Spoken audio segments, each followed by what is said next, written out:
കരുവാരക്കുണ്ടിൽ വീണ്ടും കടുവയുടെ സാന്നിധ്യം സ്ഥിരീകരിച്ചതോടെ ജനങ്ങൾക്കിടയിൽ ആശങ്കയും പ്രതിഷേധവും ശക്തമാകുന്നു. കഴിഞ്ഞ ദിവസം കടുവയെ കണ്ട കേരള എസ്റ്റേറ്റിൽ സൈലന്റ് വാലിയോട് ചേർന്ന പ്രദേശത്ത് തന്നെയാണ് വീണ്ടും കടുവയെ കണ്ടെത്തിയത്. ഇതോടെ പ്രദേശവാസികൾ പ്രകോപിതരായി വനം വകുപ്പ് ഉദ്യോഗസ്ഥരെ തടയുകയും വാഹനം കടത്തിവിടാൻ അനുവദിക്കാതെ പ്രതിഷേധിക്കുകയും ചെയ്തു. കടുവയെ ഉടൻ പിടികൂടണമെന്നാണ് നാട്ടുകാരുടെ പ്രധാന ആവശ്യം. പ്രതിഷേധത്തിൽ രാഷ്ട്രീയമില്ലെന്നാണ് നാട്ടുകാർ വ്യക്തമാക്കുന്നത്.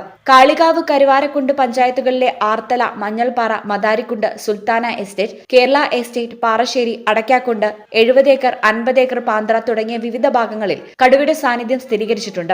ഈ സാഹചര്യത്തിൽ ജനങ്ങൾ പരമാവധി ജാഗ്രത പുലർത്തണമെന്നും രാവിലെയും വൈകുന്നേരങ്ങളിലും ഒറ്റയ്ക്കുള്ള യാത്ര ഒഴിവാക്കണമെന്നും വനംവകുപ്പ് മുന്നറിയിപ്പ് നൽകിയിട്ടുണ്ട്. നാട്ടുകാർക്കൊപ്പം പ്രതിഷേധിക്കാനെത്തിയ UDF പ്രവർത്തകർക്ക് നേരെ നാട്ടുകാർ തിരിഞ്ഞത് സംഘർഷത്തിന് വഴിവെച്ചിരുന്നു. തങ്ങളുടെ പ്രതിഷേധത്തിന് രാഷ്ട്രീയമില്ലെന്ന് നാട്ടുകാർ വ്യക്തമാക്കിയിരുന്നു. കഴിഞ്ഞ ദിവസം വൈകുന്നേരം 3 മണിയോടെയാണ് കുരിക്കളാട് എസ്റ്റേറ്റിൽ ഒരു നരഭോജി കടുവയെ കണ്ടതായി RRT ടീമിന് വിവരം ലഭിച്ചത്. തേൻ ശേഖരിക്കാനെത്തിയ ആദിവാസി കുടുംബത്തിലെ വേലായുധൻ എന്നയാളാണ് കടുവയെ കണ്ട വിവരം അറിയിച്ചത്. വിവരമറിഞ്ഞയുടൻ മയക്കുവെടി സംഘം സ്ഥലത്തെത്തി കാടിനുള്ളിൽ തിരച്ചിൽ നടത്തിയിരുന്നു. ഇതിനിടെയാണ് കടുവയെ ഉടൻ പിടികൂടണമെന്നാവശ്യപ്പെട്ട് നാട്ടുകാർ പ്രതിഷേധം ആരംഭിച്ചത്. വേലായുധൻ നൽകിയ വിവരങ്ങളുടെ അടിസ്ഥാനത്തിലായിരുന്നു എസ്റ്റേറ്റിൽ പരിശോധന നടത്തിയത്. ജനങ്ങളുടെ സുരക്ഷ ഉറപ്പാക്കാൻ കടുവയെ എത്രയും പെട്ടെന്ന് പിടികൂടാനുള്ള നടപടികൾ സ്വീകരിക്കണമെന്ന ആവശ്യം ശക്തമായി കഴിഞ്ഞു. ഇതിനിടെ നരഭോജി കടുവയെ പിടികൂടാനുള്ള ദൌത്യത്തിനിടെ ചെങ്കുത്തായ മലയിൽ നിന്ന് വീണ DFO G ധനിക്ലാലിന് പരിക്കേറ്റു. കാൽപാദത്തിന്റെ എല്ലിന് പൊട്ടലുണ്ട്. സംഭവ സ്ഥലത്ത് നിന്ന് വനപാലകരും സംഘാംഗങ്ങളും ചേർന്ന് സാഹസികമായി വട്ടം കെട്ടി താഴെ എത്തിക്കുകയും ആംബുലൻസിൽ വണ്ടൂരിലെ സ്വകാര്യ ആശുപത്രിയിൽ പ്രവേശിപ്പിക്കുകയും ചെയ്തു.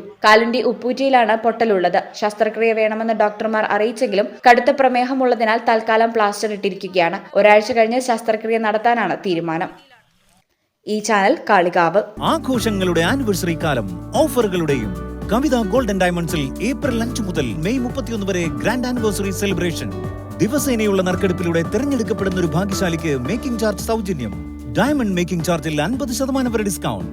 2.5% പണിക്കൂലിയിൽ തുടങ്ങുന്ന വെഡിംഗ് സെറ്റ് കളക്ഷനുകൾ. വമ്പിച്ച കളക്ഷനുകളുമായി ചെയിൻ ആൻഡ് ബാംഗിൾ ഫെസ്റ്റ്. കൂടാതെ ഓരോ പർച്ചേസിനും ഉറപ്പായ സമ്മാനങ്ങൾ. വേഗമാകട്ടെ, ഈ ഓഫറുകൾ മെയ് 31 വരെ മാത്രം. കവിത ഗോൾഡൻ ഡയമണ്ട്സ്.